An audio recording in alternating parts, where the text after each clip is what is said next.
Muy buenas noches, amigos. Desde aquí del área de gestión cultural de Petroperú, los saludamos de este nuevo ciclo de entrevistas, diálogos que empezamos el día de hoy, en la noche de hoy, a las 7 de la noche vamos a tener a partir de este martes 4 martes completos dedicados a el canto errante, diálogos sobre traducción, que es como nuestro amigo Cristian Helguera, premio COPE de Plata del año 2022, va a dirigir.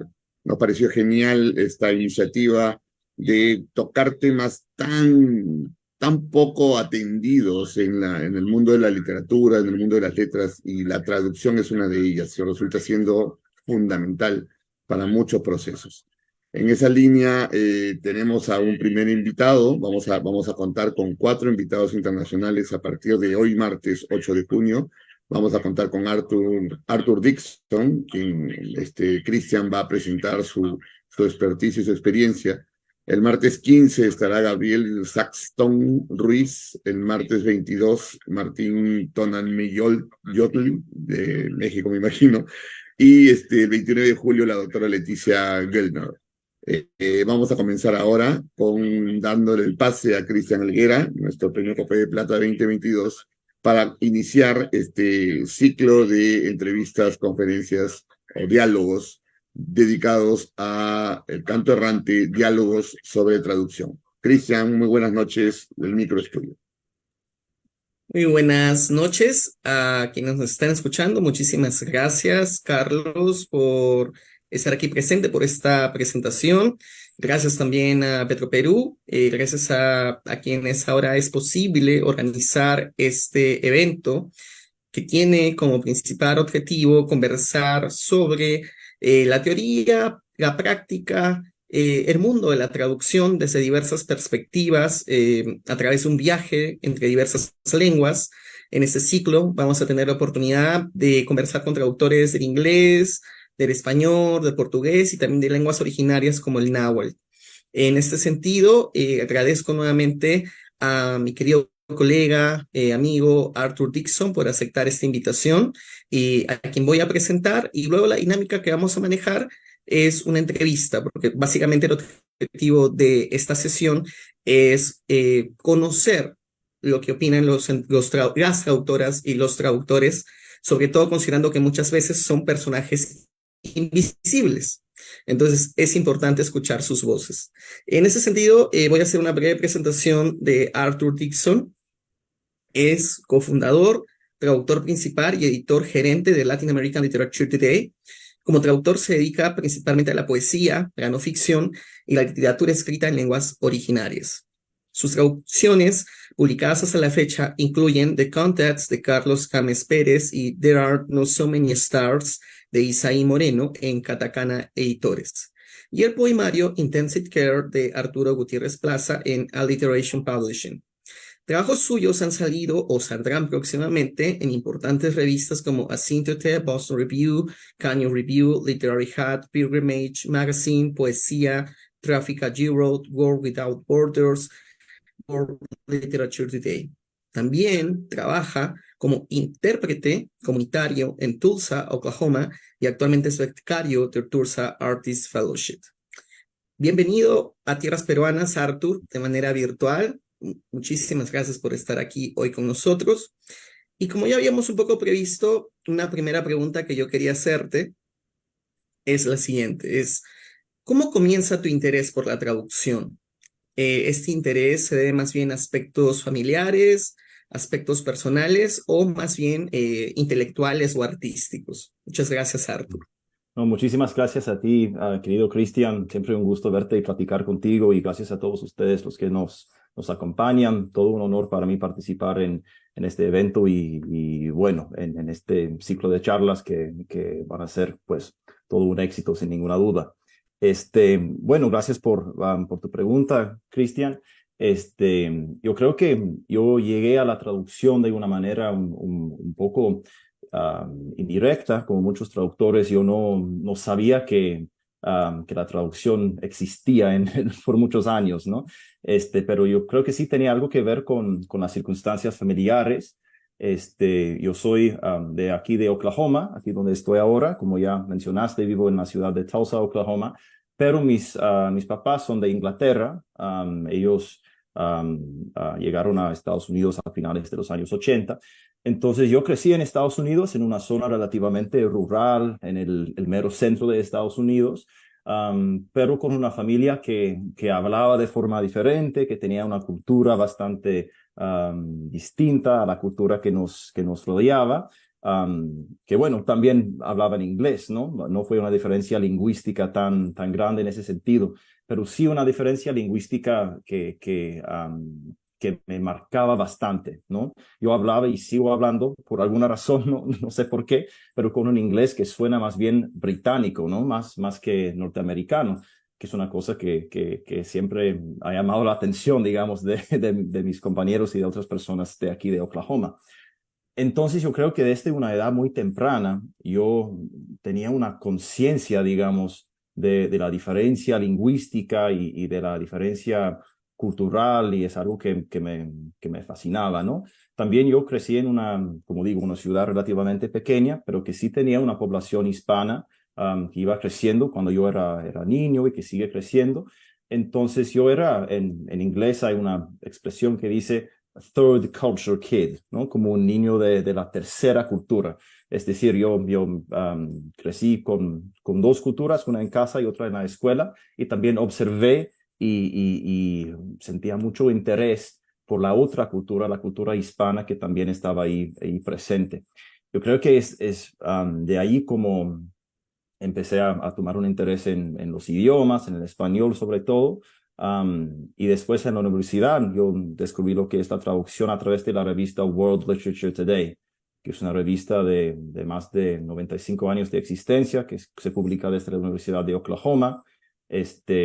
Y bueno, ahí como estudiante universitario es cuando empecé a trabajar con esa revista y a pues trabajar en lo que es la traducción. Y bueno, puedo decir mucho más sobre World Literature Today y Latin American Literature Today, que es la otra revista que salió de esa ese mismo mundo editorial, digamos.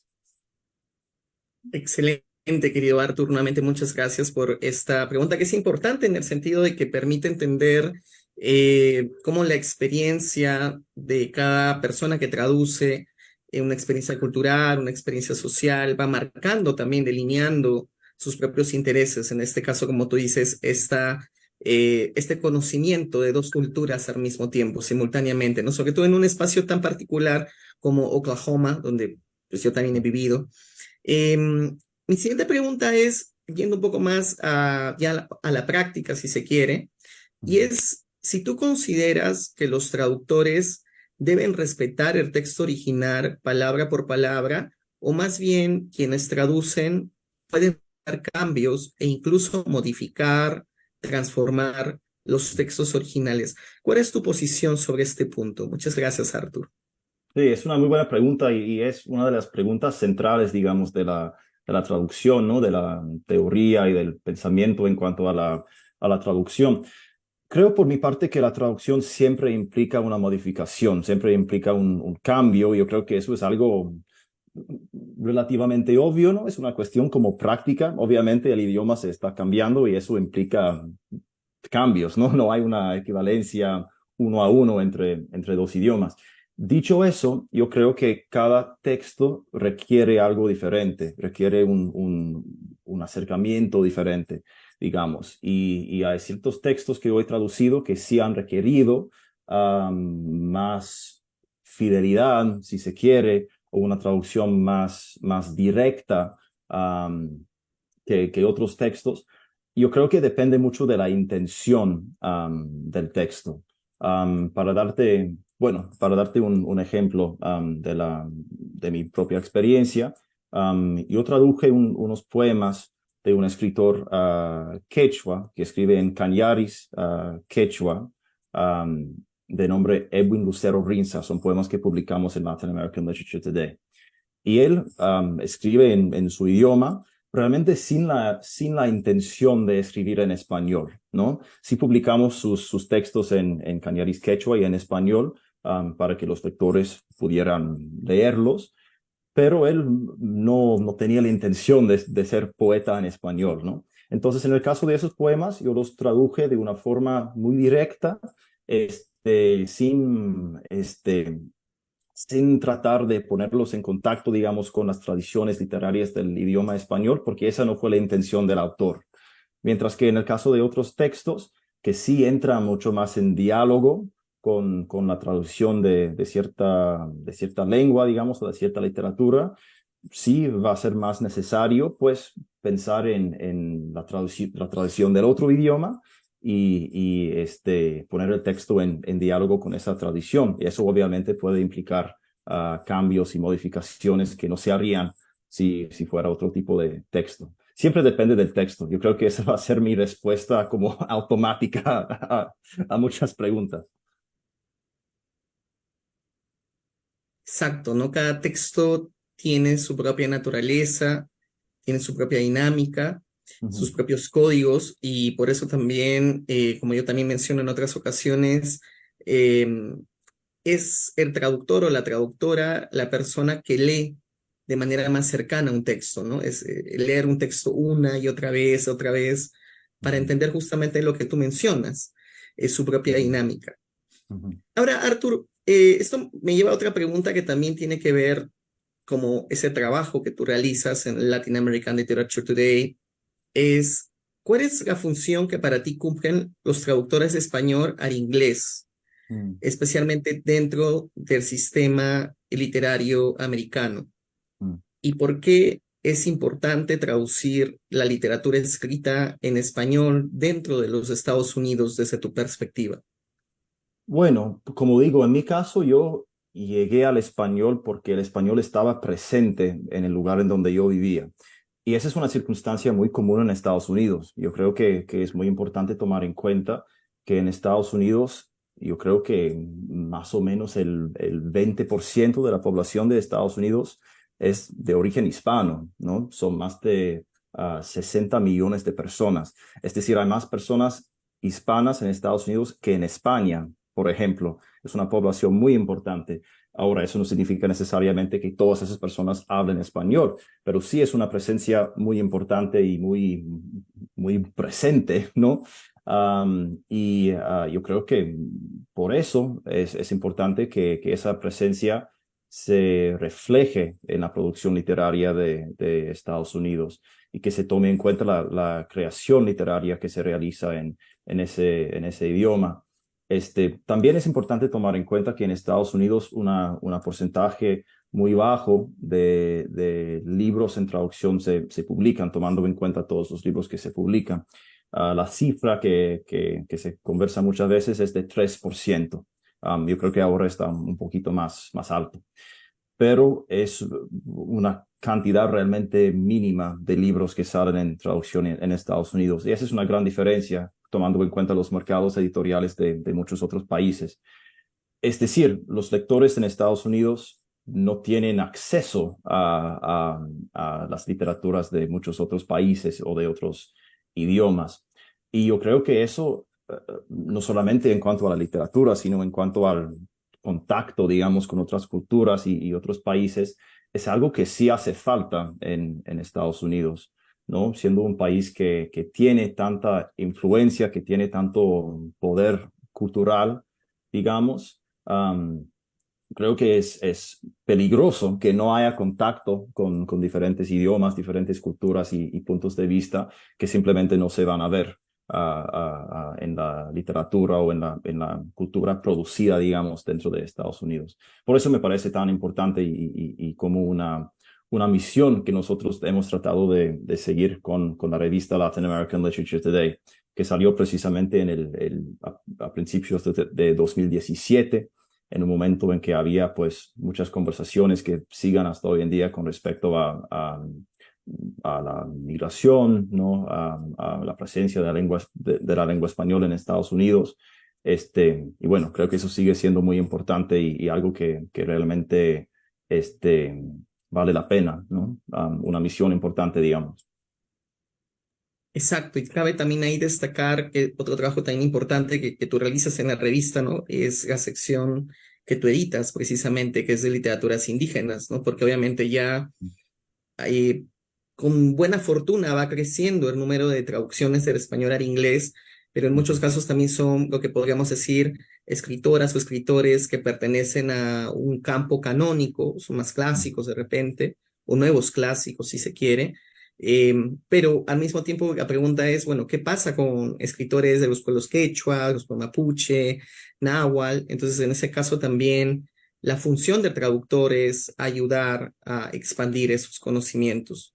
Ujú, ujú, Mi otra pregunta va también con una cuestión más técnica que yo la he conversado con varias estudiantes en la Universidad Nacional Mayor de San Marcos, en mis clases en St. Mary's University también, y es para ti, ¿cuáles son ya esas diferencias que existen o cuáles son los pasos, digamos, como tú lo ves, entre, por ejemplo, ser fluido, conocer un idioma bastante bien, digamos, en tu caso el español, por ejemplo, y ya dar ese salto hacia la traducción, ¿no? Que es otra complejidad.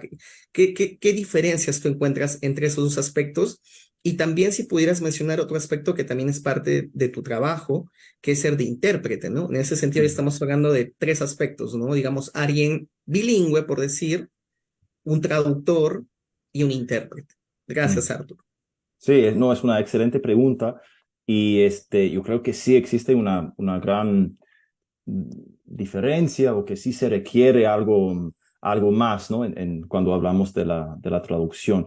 Yo creo que la traducción y la interpretación también requieren cierto pensamiento crítico, por así decirlo, que es algo que se aprende pues en el camino, con mucha práctica, ¿no? Ensayando, con experiencia, porque la traducción, a diferencia del hecho de hablar otro idioma, como en mi caso yo estoy haciendo ahora, yo no hablo inglés o no hablo español como primer idioma, sino inglés. En el caso de la traducción es una cuestión de desarmar, digamos, el idioma original y después rearmar lo que se ha sacado, de cierta manera, del idioma original en el otro idioma, cosa que las personas que hablan fluidamente dos idiomas muchas veces no tienen que hacer. Yo creo que muchas veces, de hecho, la traducción tiene mucho en común con esas fases iniciales cuando uno está aprendiendo un nuevo idioma y uno sí tiene que desarmar o de pensar de forma muy crítica en lo que significa una frase, cómo está funcionando una frase o una palabra y qué función tiene cierta palabra o cierta frase o, bueno, esas construcciones, ¿no? en el idioma. Pero después, con suerte, uno puede ya dejar eso a un lado y hablar con fluidez, ¿no? Hablar sin tener que pensar tanto en el idioma original. En la traducción, uno está, digamos, siempre en esa fase inicial de estar desarmando y rearmando el contenido, digamos, de la lengua en el otro idioma. Y también, bueno, es casi igual en cuanto a la interpretación, pero en otro formato, en otro contexto. Yo, de hecho, sí veo la traducción literaria en la interpretación jurídica, la interpretación en persona, como disciplinas muy similares, por lo menos en mi caso. Porque igual es una cuestión de desarmar y rearmar. La gran diferencia, obviamente, es que la interpretación tiene que ser muy rápida, al instante, se hace en el momento, y también el contenido lingüístico bueno, suele ser muy diferente, ¿no? Uno normalmente no está interpretando un poema o una novela en voz alta. Este, pero bueno, para mí las disciplinas sí son muy similares y mi intención, digamos, al traducir un texto literario y al interpretar lo que una persona está diciendo en el tribunal, por ejemplo, son intenciones similares, diría yo.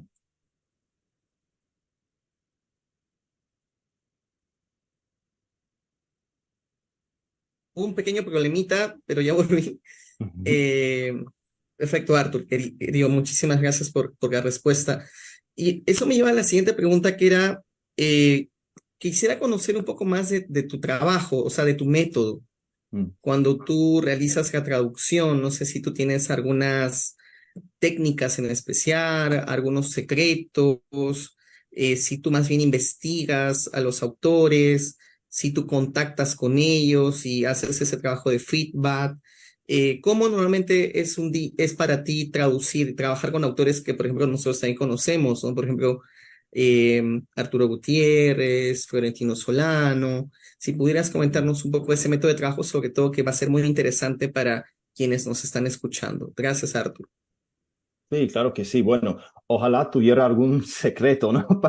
Para hacer el trabajo un poco más fácil, pero no, es una cosa que también depende muchísimo de cualquier texto, de cualquier proyecto, ¿no? Algo que va cambiando con diferentes trabajos. Am, por ejemplo, en Latin American Literature Today yo he traducido y traduzco muchos textos que suelen ser textos más cortos, ensayos, por ejemplo, bueno, normalmente ensayos, reseñas, entrevistas, ese tipo de texto. Y también son textos que, bueno, sabemos que se van a publicar porque son precisamente para la revista. Entonces, digamos, el ritmo del trabajo ahí es un poco más rápido. Normalmente hay probablemente menos contacto con los autores en ese contexto, porque muchas veces son textos de prosa, de no ficción, o en el caso de entrevistas, textos que suelen presentar, digamos, menos ambigüedades que un texto más creativo, entre citas, aunque siguen siendo textos creativos. En el caso de la poesía y en el caso de traducir poemarios completos, que es lo que yo he hecho últimamente y digamos es como estoy ahora en esa fase, diría yo, de mi carrera como traductor. Yo he tenido mucha suerte en ese sentido porque siempre he traducido poemarios de personas a quienes conozco o con quienes he podido hacer el contacto y realmente hacerme amigo, o espero, ¿no? de esas personas. Entonces, en mi caso, sí, muchas veces ha sido un proceso muy colaborativo, muchas veces con los mismos autores, con los mismos poetas. En el caso de Intensive Care, que es el libro que mencionas, aquí lo tengo, Cuidados Intensivos en español, del gran poeta venezolano Arturo Gutiérrez Plaza, que también trabaja en Latin American Literature Today. Yo lo conocí cuando era estudiante de pregrado en la Universidad de Oklahoma hace muchos años. Y él me platicó este poemario hace años, pues, o sea, fue realmente un proceso muy largo de varios años de ir conociendo y traduciendo con el tiempo este libro y después también pasamos por dos rondas, creo yo, de revisiones, yo trabajando directamente con él, conversando, platicando los poemas y yo creo que fue una experiencia de mucho aprendizaje para mí y también para él y el, el segundo poemario completo que he traducido y que va a salir pronto con la misma editorial Alliteration se llama Wild West, el lejano oeste, del poeta venezolano Alejandro Castro. Pudimos hacer la misma cosa, esta vez por Zoom, por videoconferencia, pero nosotros sí platicamos muchísimo, y digamos que convivimos, ¿no? Fue una experiencia muy también de mucho aprendizaje. Pero sí, siempre es útil en el caso de la poesía, creo yo, poder tener ese tipo de conversación con el autor. Pero bueno, a veces no es posible por varias razones, o a veces los autores prefieren que uno se encargue pues de la traducción por su parte. Y yo también entiendo eso perfectamente. Pero bueno, depende del autor. En mi experiencia, siempre me ha gustado mucho poder colaborar con los autores. Eso ha sido algo súper útil para mí, diría yo. Ahora, Arturo, a mí me da curiosidad que has mencionado a dos poetas venezolanos que escriben, digamos, el texto original es en español.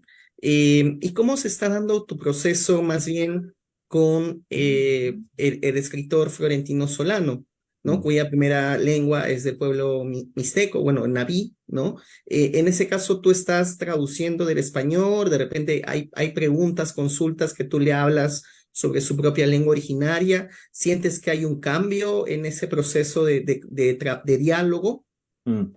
Sí, yo creo que sí hay un cambio en ese sentido porque Bueno, una cosa que dice el mismo Florentino, y es la misma idea que yo he escuchado con otros escritores que escriben en lenguas originarias, es que muchas veces la traducción al español para ellos, no siempre, pero en muchos casos, la traducción al español no es, bueno, tal vez no es algo que quisieran hacer necesariamente. A veces es más bien como un requisito editorial, algo que sí es necesario para que se difunda un libro, para que se publique.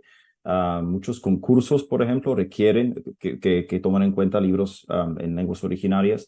Muchos concursos requieren que el libro exista en español o en otro idioma. Entonces, muchas veces los escritores en lenguas originarias necesariamente son sus propios traductores también, Am, pero más bien con la intención de escribir en su propio idioma, no necesariamente con la intención de ejercer como traductores. Entonces, dependiendo de la circunstancia, yo sí creo que es importante tomar en cuenta ese primer paso, ¿no? Y muchas veces tratar de hacer la conexión, ¿no? Con el idioma original. Ahora, dicho eso, en el caso de Florentino Solano, yo no hablo el idioma Nusabi, no hablo mixteco, y es un idioma, pues, milenario, con su propia tradición literaria, ¿no? Y que bueno, con su propia literatura, con su propia tradición. Entonces, en ese caso sí ha sido necesario hacer más investigación en muchos casos, consultar materiales bueno, recursos de referencia, por ejemplo, usar diccionarios o consultar con el mismo Florentino para, pues, conocer mejor su propio proceso de pensamiento a la hora de realizar la traducción y tomar en cuenta su traducción como parte de mi traducción. Creo que sí es una gran diferencia en cuanto a la traducción de textos escritos en lenguas originarias, sin duda. Exacto. Lo que dices es muy enriquecedor porque ahí hay dos puntos que podríamos destacar. Por un lado, como bien señalas, esa dificultad o esa jerarquía que casi obliga a muchas escritoras y escritores a escribir en español, no en su Mm, propia lengua originaria, sin dudas, pero al mismo tiempo también, como tú dices, ya existe una traducción que ellos mismos han hecho, ¿no? Y que en muchos casos, como también pasa conmigo, y con mis estudiantes, cuando hemos hecho traducciones de escritores de lenguas originarias, la pauta es ser español, que mm, obviamente no es el camino ideal, pero es una primera vía que tenemos para poder seguir con un proceso de difusión, pero que ciertamente tiene sus propios límites. ujú, ujú. Sí, sin Ah, duda. Hablando de eso, brevemente quisiera mencionar el trabajo de la traductora Noemi Condori Arias, a quien tú me presentaste y es una traductora excelente que hace traducciones del quechua sureño, pero usando el mismo registro, el mismo dialecto del español que se habla en las zonas en donde se habla el quechua sureño, lo cual me parece un puente muy interesante, ¿no? No más para decir que yo creo que hay diferentes formas de abordar esa traducción de lengua originaria al español que también pueden respetar muy bien a esos registros y esa especificidad, por así decirlo, que tienen estos idiomas. Bueno, no más por mencionar un no, ejemplo que sí, me parece totalmente, fascinante. totalmente. Eso ya nos lleva al punto de que, por ejemplo, al momento de la traducción, digamos, quien traduce tiene casi la necesidad o la urgencia de conocer esas especificidades Mm, culturales, históricas, porque por ejemplo, claro, podemos hablar, ok, tenemos el quechua, pero dentro del quechua, tú sabes, hay diversas variantes. El quechua de Noemí, por ejemplo, cuando lo hemos hablado, lo hemos conversado, a veces me dice, oye, no entiendo el quechua de Acucho, me dice, ¿no? mm, Entonces también hay esa variedad, ¿no? En países tan próximos. Entonces, ahí ya el traductor tiene que meterse, como se dice, en los detalles, en los aspectos más mínimos incluso. Y mm, eso, volviendo un poco al método de trabajo, alguna vez tú comentaste, conversando en otra oportunidad, de que tú haces muchos borradores a veces, ¿verdad? O sea, que ujú. a veces estás con una traducción, con un borrador, luego con el traductor hay otra. No sé si nos puedes seguir comentando sobre ese proceso de tu método de trabajo, ¿no? Ya con los borradores. Ujú. Sí, claro que sí. No, muchas veces sí hay la necesidad pues, de crear muchos borradores en el proceso. Depende, como siempre, del proyecto, de cuánto tiempo uno tenga y también de la participación del autor, diría yo. Por ejemplo, en el caso del último del último poemario que traduje, El Lejano Oeste, Wild West, yo traduje el libro completo, el poemario completo, antes de conocer al autor. O sea, yo leí el poemario un par de veces, lo traduje completo y después conocí al autor Alejandro Castro por Zoom. Después él leyó ese borrador y nosotros empezamos a conversar y fue un proceso de meses, o sea, un proceso que de hecho tomó mucho más tiempo que la misma traducción del libro, tal vez como 3 veces más tiempo que la traducción en sí en un principio. Y yo creo que el libro realmente, ahora que lo pienso, el libro se tradujo ahí, ¿no? En esas conversaciones. El primer borrador fue como el punto de partida, el inicio del proceso, pero la traducción realmente ocurrió a lo largo de ese proceso y ese diálogo. Ahora, de nuevo, eso siempre va a depender del proyecto. A veces no hay, a veces uno no tiene acceso al autor o el calendario es diferente. Obviamente siempre hay diferentes requisitos. Este, pero sí, siempre, lo que yo siempre prefiero hacer es crear un borrador. A veces, si hay tiempo, dejar el borrador al lado por un tiempo y permitir que a uno casi se le olvide un poco lo que ha traducido, para poder regresar al texto con los ojos frescos y también para revisar y corregir, modificar el texto después como si fuera un texto originalmente escrito en inglés. Eso también me parece un procedimiento interesante, ¿no? Para pulir bien, digamos, un texto. Pero como digo, respuesta automática siempre es diferente dependiendo del proyecto. Perdón, no te escucho, Cristian. Hay Ya. algunas preguntas que han ido dejando, por ejemplo, está Claudia Cabalín, que la conocemos, querida amiga, colega también de Latin American Literature Today, Ujú. profesora también en Oklahoma. Entonces ella nos hace una pregunta para quienes estén conectados y tengan interés, por favor pueden dejar unas preguntas y las hacemos ahora mismo. Eh, entonces ella hace la siguiente pregunta. Gracias, Claudia. De los autores que has tenido la experiencia de traducir, ¿hay alguno en especial que te parezca retador o complejo? Mm. Muchas gracias, querida Claudia. Un gusto verte en los comentarios. Sí, en varias ocasiones, en muchas ocasiones. Yo creo que siempre, bueno, muchas veces, ¿no? Es un reto, es una cuestión difícil en muchas ocasiones por diferentes razones. Y a veces diría que hasta los textos que uno pensaría que tal vez serían un poco más fáciles de traducir, resulta que no. Por ejemplo, uno de los textos más difíciles, no me refiero a un texto en particular, pero digamos un género que he traducido bastante y que me ha parecido muy complejo en cuanto a la traducción, ha sido el ensayo literario latinoamericano, que es un género que nosotros hemos tratado de enfatizar bastante en Latin American Literature Today, un género muy valioso, um, pero un género que tiene sus propias particularidades, que tiene su propio lenguaje muchas veces, um, que me ha resultado muy difícil de traducir en ciertos casos. También otros géneros, como por ejemplo la crónica latinoamericana, a veces me han resultado un poco difíciles en el caso de ciertos textos, porque a veces no hay tal vez porque a veces no hay tantos ejemplos en el inglés a los cuales referirse, si eso tiene sentido, si son géneros que tienen sus particularidades geográficas, ¿no? O que son muy de cierto lugar o muy de cierta época.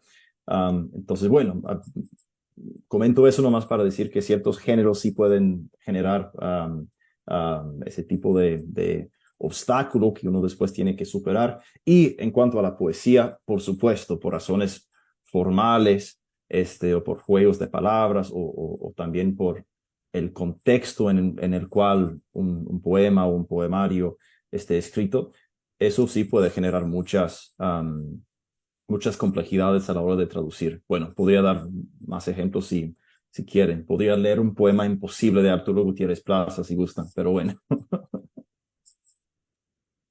Sí, yo creo que sería una idea genial porque justamente a eso se dirigía mi otro ejemplo, ¿no? Es decir, Mm, eh, ese momento en el cual uno se encuentra con lo intraducible, ¿no?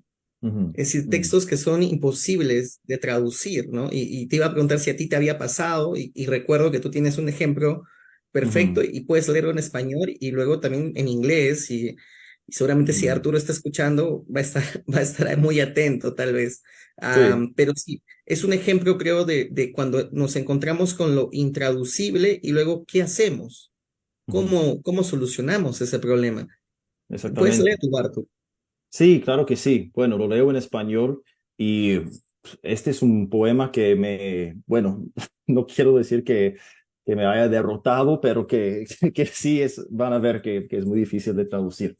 Este, y también diría que, bueno, después voy a leer mi traducción al inglés, pero quiero enfatizar que como cualquier traducción, esta es una traducción posible. Yo creo que las traducciones siempre van a ser infinitas, pues siempre hay un montón de opciones diferentes caminos, ¿no? Que uno podría tomar como traductor. Entonces, bueno, después leo la traducción y lo comento un poquito. Pero bueno, en español es un poema de Arturo Gutiérrez Plaza de este libro, Intensive Care, um, y es un poema que se llama Al modo de Oliverio Girondo, si hubiese sido mexicano. Y Oliverio Girondo es un poeta de vanguardias de Argentina. Dice así: 20 millones de almas hechas cuerpos se antojan, se guarachean, se alambran, se aflautan, chilaquilean, se arracheran, se tortillean, se enchilan, se empozolean, se enmolan, se mixotean, se gusanean, se enguacamolan, se enmotean, se enquesadillan, se fajitean, se escamolean, se napalean, se agringan y al fin campachanean. Entonces, bueno, como pueden ver ahí el juego de palabras, ¿no? Con el léxico gastronómico mexicano. Bueno, esta es mi traducción. In the style of Oliverio Girondo, if he had been Mexican.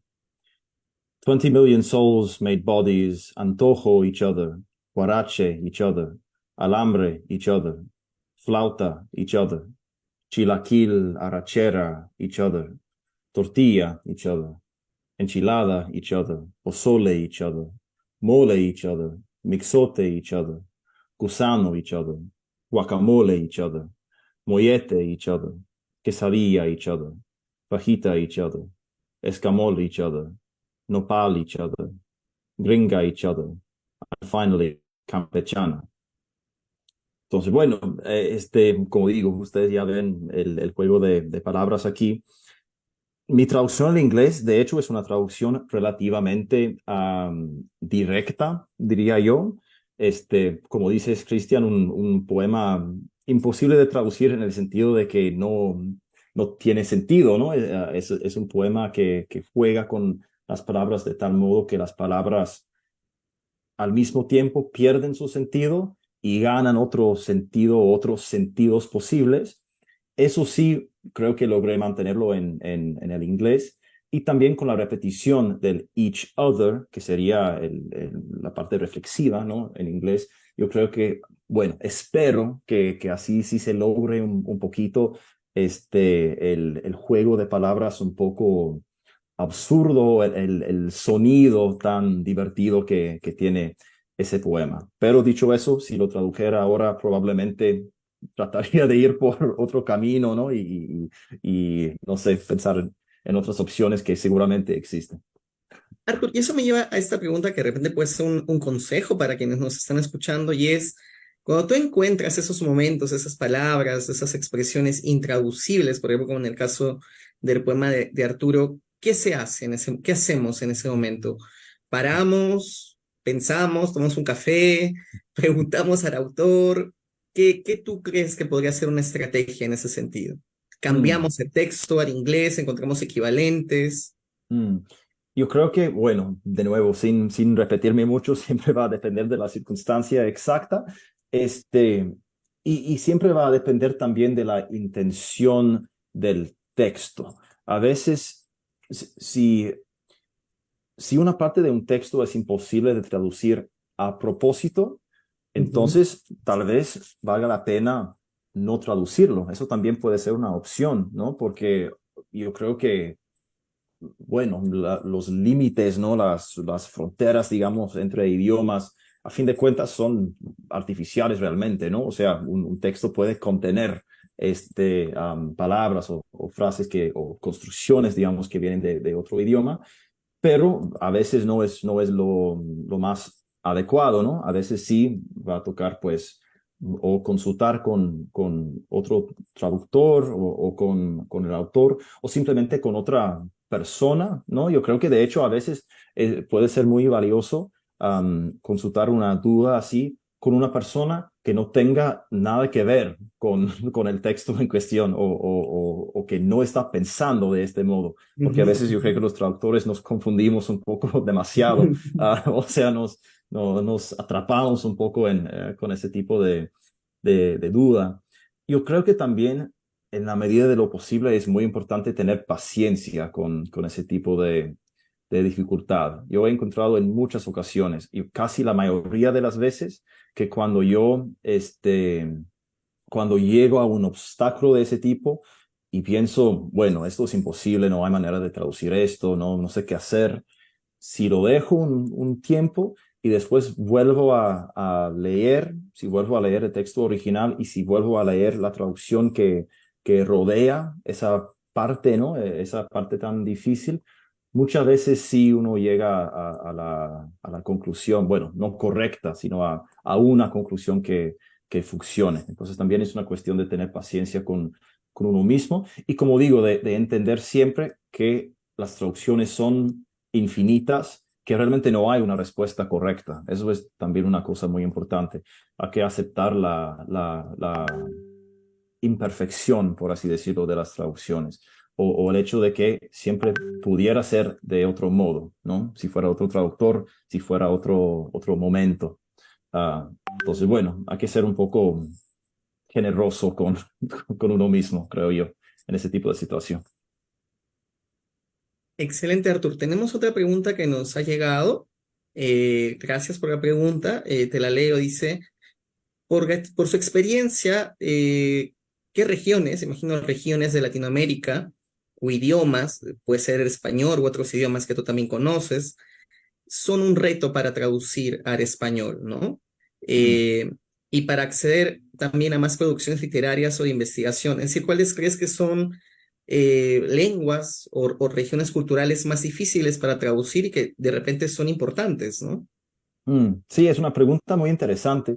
En mi caso, sobre todo porque yo he tenido la suerte de trabajar con textos de muchas regiones diferentes de América Latina y también de España en un par de casos.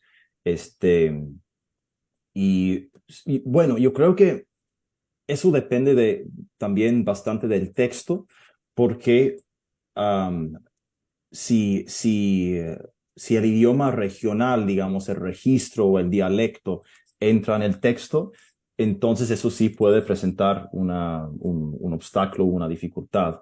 Um, bueno, en mi experiencia, no sé, no se me ocurre como un país o una región en particular que siempre sea como la más difícil de traducir.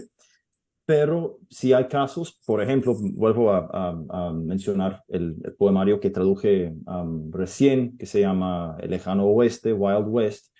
Es un poemario muy geográfico en cierto sentido. El título se refiere, de hecho, precisamente a la zona oeste de Caracas, o sea, a ciertos vecindarios, ciertas Ujú. calles, ¿no? Y hay cierto lenguaje, ¿no? Jerga, digamos, que está muy presente en ese libro y que yo, que no, nunca he estado en Caracas, mucho menos en una zona particular de la ciudad, que yo simplemente no conocía cuando empecé el proceso de traducir ese libro. Y por eso fue tan necesario en ese caso estar en diálogo con el autor, hacer mi propia investigación, hasta escuchar música. Por ejemplo, yo escuché mucha música que estaba presente en ese libro, y traté de ver, pues, hasta buscaba en Google Maps, ¿no? Ese tipo de cosas, viendo calles, viendo el lugar en donde ocurrieron estos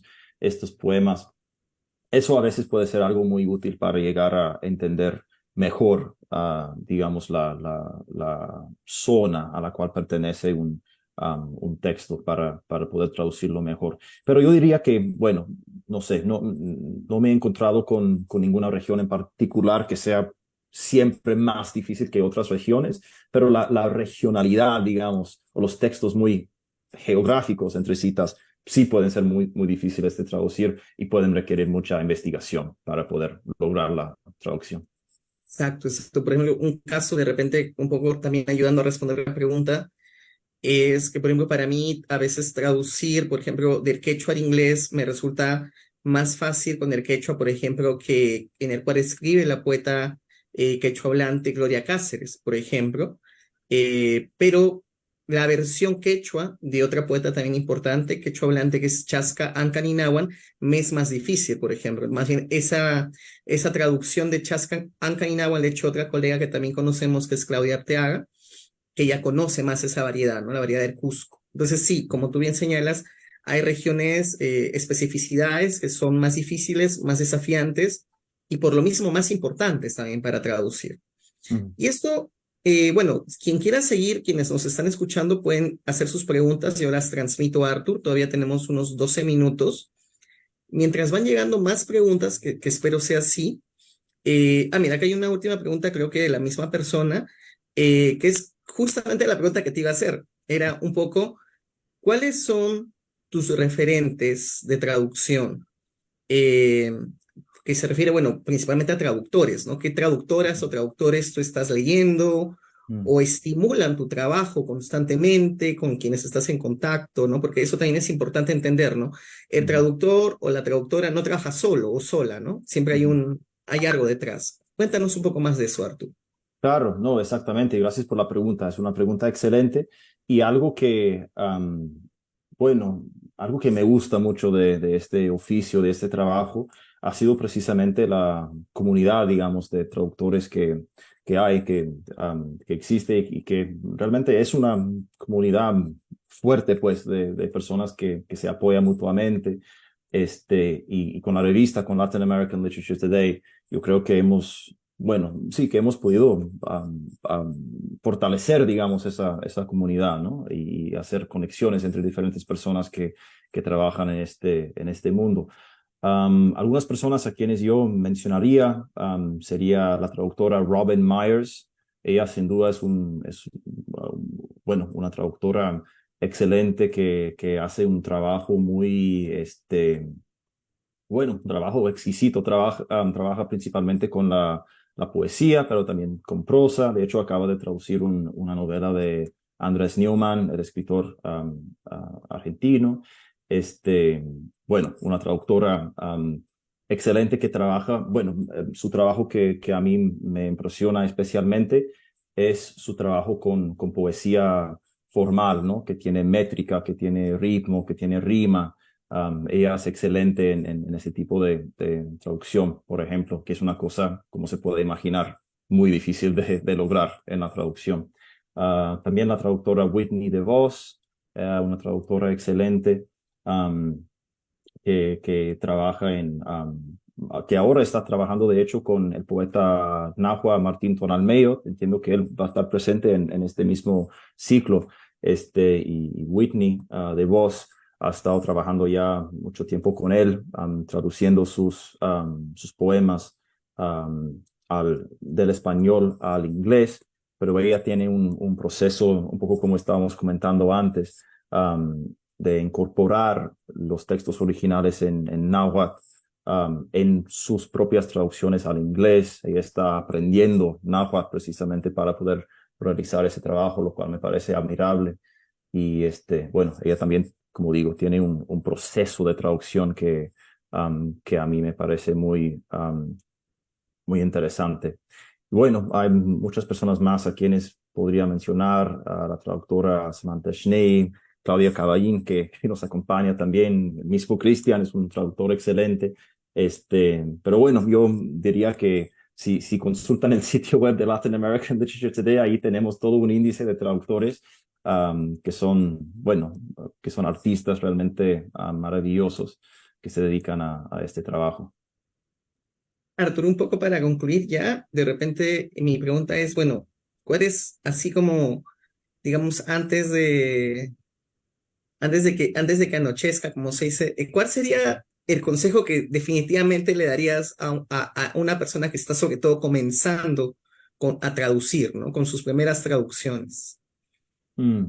Es una muy buena pregunta. Y yo diría que es importante dejarse llevar un poco con la traducción. Bueno, pensando en mi propia experiencia, como digo, yo llegué a la traducción por circunstancias de vida, ¿no? Yo iba descubriendo poco a poco lo que es la traducción y como que de repente me encontré con este mundo que no sabía que existía antes. Entonces yo creo que es importante empezar con las cosas que le interesan mucho a uno, ¿no? Sería un consejo, ¿no?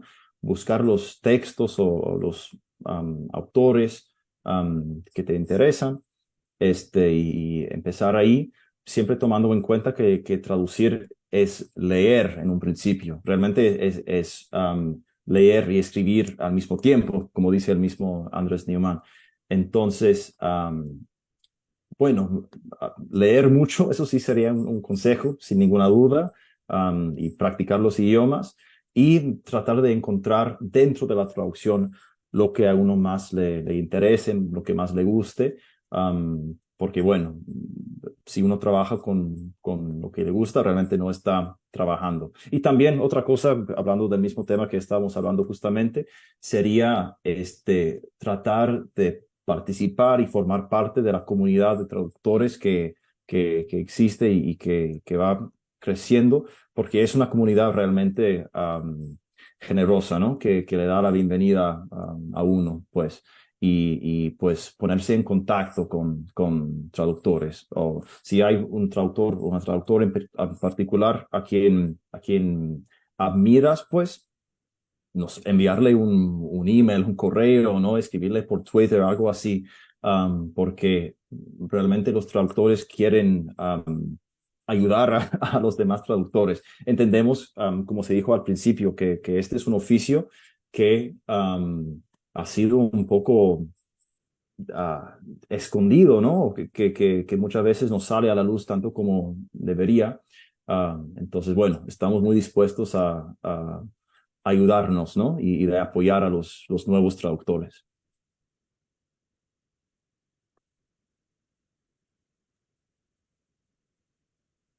Exacto.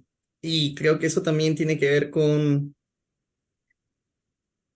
estaba diciendo, eso también tiene que ver con generar una comunidad, como tú bien dices, y esperemos que este programa, en esta primera versión y bueno, en las que vienen, puedan ayudar a ir formando ese interés, esa comunidad. Bueno, y también seguramente quienes deseen pueden contactarse con Arthur para conocer más de su trabajo, que espero que sea también bienvenido en tierras peruanas. Por mi parte, ya un poco concluyendo, nuevamente, Arthur, te reitero enormemente el agradecimiento por estar aquí, y, bueno, por tantas veces que me has ayudado y que siempre hemos estado colaborando juntos. Nuevamente, gracias al Centro Cultural de Petroperú por apostar por este proyecto y, como mencioné, permitir que estos seres que trabajan, que traducen, puedan ser ahora conocidos, escucharnos, vernos las caras, como se dice. Y la siguiente sesión, valga precisar que vamos a estar aquí todos los martes de agosto y nuestra siguiente sesión va a ser con Gabriel Saxton Ruiz. que va a ser el martes 15.